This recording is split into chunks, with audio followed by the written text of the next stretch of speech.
Oke, Assalamualaikum. Jadi pada video kali ini aku bakal share ke kalian pembahasan soal SKB 2024, Formasi Penata Kelola Sistem Teknologi dan Informasi part yang ketiga. Tentunya untuk eh, kisi-kisi yang akan kita bahas nanti itu sesuai ya sama peraturan materi pokok SKB 2024. Nah, sekali lagi Permen RB udah mengeluarkan ya formasi atau SKB kisi-kisinya yaitu baru dikeluarkan pada tanggal 4 November 2024. Nah, apa aja sih materi pokok SKB Penata Kelola Sistem Teknologi dan Informasi? Nah, itu ada di nomor 220 yang mana teman-teman bisa cek link di deskripsi. Untuk file ini bisa di-download gratis. Itu ada dua kemampuan ya, kemampuan umum dan juga kemampuan khusus. Bisa dibaca sendiri. Untuk kemampuan umum ada 9 poin dan juga untuk kemampuan khusus ada 19 poin. Cukup banyak ya yang harus dipelajari. Enggak apa-apa, kita harus semangat untuk belajar dan juga harus optimis bisa mempelajari ini semua. Oke, kita mulai aja ke soal nomor 1. Oke, soal nomor 1. Salah satu tujuan utama dari kebijakan TI di sektor pemerintahan adalah A. Meningkatkan efisiensi dalam pengelolaan data. B. Menciptakan lapangan kerja baru di sektor teknologi. C. Mengurangi pengeluaran pemerintah untuk teknologi. D. Menjamin keamanan data pribadi masyarakat. E. Menyederhanakan proses administrasi pemerintahan. Oke, kira-kira apa jawabannya teman-teman? Soal nomor 1, kita lihat. Jawabannya A. Meningkatkan efisiensi dalam pengelolaan data. Kebijakan TI di sektor pemerintahan bertujuan untuk meningkatkan efisiensi dalam pengelolaan data, terutama untuk mempermudah administrasi dan pelayanan publik. Oke, paham ya teman-teman? Jadi soal nomor 1 jawabannya A. Kita lanjut ke soal nomor 2. Soal nomor 2, risiko yang paling sering terjadi dalam implementasi sistem TI di perusahaan adalah A. Ketergantungan pada teknologi lama. B. Tidak adanya backup data yang cukup. C. Peningkatan kapasitas perangkat keras. D. Pengabaian pelatihan pengguna. E. Ketidaksesuaian antara perangkat lunak dan perangkat keras. Kira-kira apa jawabannya teman-teman? Soal nomor 2 kita lihat. Jawabannya B. Tidak adanya backup data yang cukup. Nah, jadi salah satu risiko terbesar dalam manajemen TI adalah tidak memadai atau hilangnya cadangan data yang dapat menyebabkan kerugian besar jika terjadi kegagalan sistem.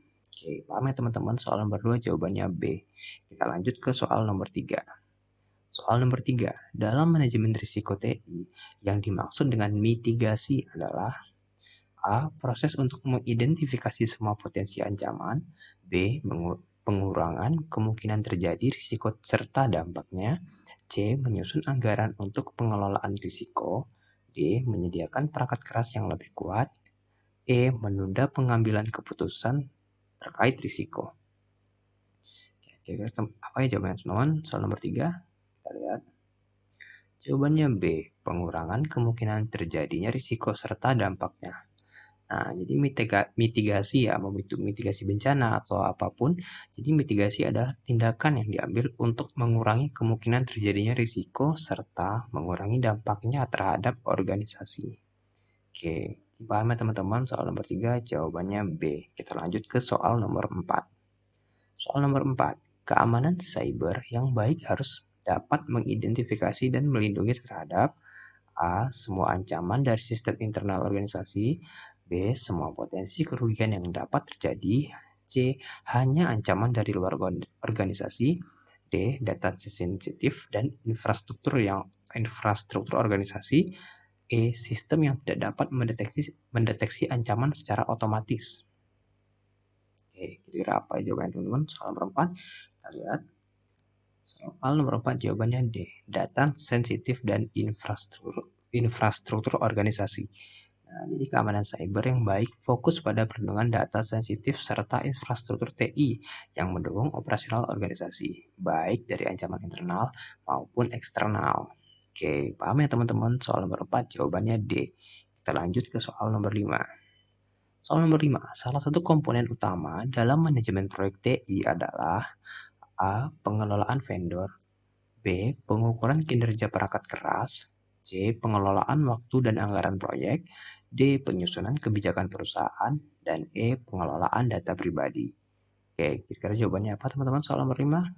Kita lihat. Jawabannya C, pengelolaan waktu dan anggaran proyek. Jadi dalam manajemen proyek TI, salah satu hal yang penting adalah pengelolaan waktu dan anggaran untuk memastikan proyek selesai tepat waktu dan sesuai dengan anggaran yang telah ditentukan. Oke, jadi soal nomor 5 jawabannya yang C.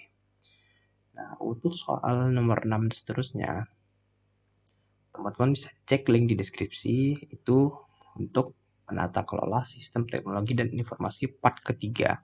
Jadi soal part ketiga tidak sama ya dengan soal part 2 atau part 1. Namun pada topiknya tetap sama, tapi soalnya berbeda. Hanya topiknya aja yang sama. Karena memang topiknya harus sesuai sama materi pokok SKB 2024 yang dikeluarkan oleh PRB. Ya teman-teman, jadi bisa cek link deskripsi. Jadi total ada 100 soal yang untuk part 3. Ada jawaban beserta pembahasannya. Nah, nanti file atau soal yang bakal teman-teman dapat itu seperti ini. Di sini di awal ada list materi pokoknya untuk merecall kembali teman-teman apa-apa aja nanti yang bakal masuk ke dalam tes SKB 2024 Formasi Penata Kelola Sistem Teknologi dan Informasi. Nah, di sini juga ada total 100 soal ya teman-teman. 100 soal yang bisa teman-teman pelajari dan pahami. Jadi total untuk part 1, part 2, dan part 3 itu ada 300 soal. Jadi terserah teman-teman bisa pilih yang mana aja. Nah, tadi yang kita bahas itu adalah nomor 1 sampai nomor 5. Nah, untuk nomor 6 dan seterusnya, silakan teman-teman cek link di deskripsi ya teman-teman. Sekian, semoga bisa membantu teman-teman belajar. Semoga dapat hasil terbaik. Jangan lupa berdoa. Oke, terima kasih teman-teman. Assalamualaikum warahmatullahi wabarakatuh.